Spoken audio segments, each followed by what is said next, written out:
Ya ayyuhal muzammil, you who wraps himself, you who've kept himself wrapped. The Prophet ﷺ, after the first wahi especially, there are various opinions that place this as the second or the third, or definitely in the top five, the first five revelations that the Prophet ﷺ received. And it is at this time that he's worried, he's apprehensive, he's not quite sure what this revelation is. It is not something that he was prepared for. It is not something that he expected. It took him he was shocked. It took him by a surprise. He wasn't sure what it was initially, and then the response that Khadija gave radiallahu ta'ala anha, and then Warqa bin Nawfal, and how gradually he's coming to accept, but still is not aware what is required of me. What am I to do with this? What does this mean? And so the state of contemplation, him being wrapped up, disconnected, just enveloped within himself, trying to come to terms with it, trying to accept it, imploring to Allah, praying to Allah, whichever way he can. Ya ayyuhal muzammil. Allah tells him, you who keeps himself wrapped, قُمِ اللَّيْلَ إِلَّا قَلِيلًا. Rise in prayer at night except a little. So the time for staying wrapped up is over. Now is the time to stand up. And what do you do when you stand up? The first thing to do as you stand up is to pray. So stand up at night in prayer, except a little of it.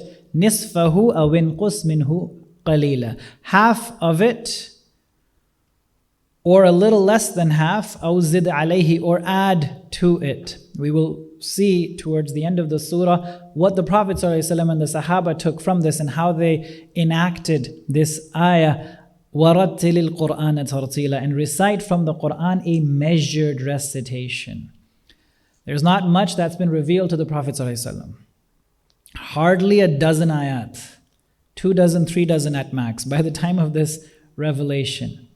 And for him to be expected to repeat just those ayat again and again for a third, half, 2/3 of the night, that's necessary for his fortitude. That's necessary for him to come to terms with the reality of his prophethood and develop the strength to carry the message that he's required to carry. وَرَتِّلِ الْقُرْآنَ تَرْتِيلًا. Recite from the Qur'an a measured recitation. That is what we commemorate in the Taraweeh essentially. In Ramadan, why is this additional prayer? Why does it become necessary? This was the prayer for the Prophet ﷺ for the first many years before the 5 daily prayers came in. The job in front of him was much more difficult than when the job gets diffused over the entirety of an ummah. He is the final prophet, and with him, of course, is a handful of people, and they're a handful of very critical people. So for them too, the kind of training they need, the kind of spiritual development they need, it comes with this night vigil. Your body wants to sleep, but you're overcoming that. You're overcoming that desire to sleep. Very natural desire, very human desire.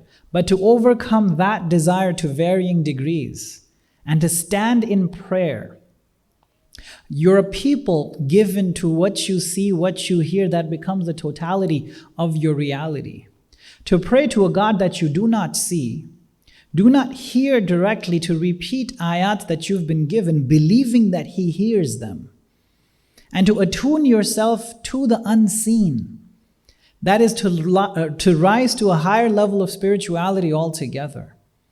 And so that's where the training begins and extends throughout the life of the Prophet ﷺ. Salah remains central, and so for the ummah as well. When he's passing away, when he's in and out of consciousness, the one word he keeps repeating for his ummah, as-salah, as-salah, as-salah. And what is the essential feature of salah highlighted here? Qur'an. The qiyam with the Qur'an being the most essential feature of salah, especially being highlighted when qiyamul layl is concerned.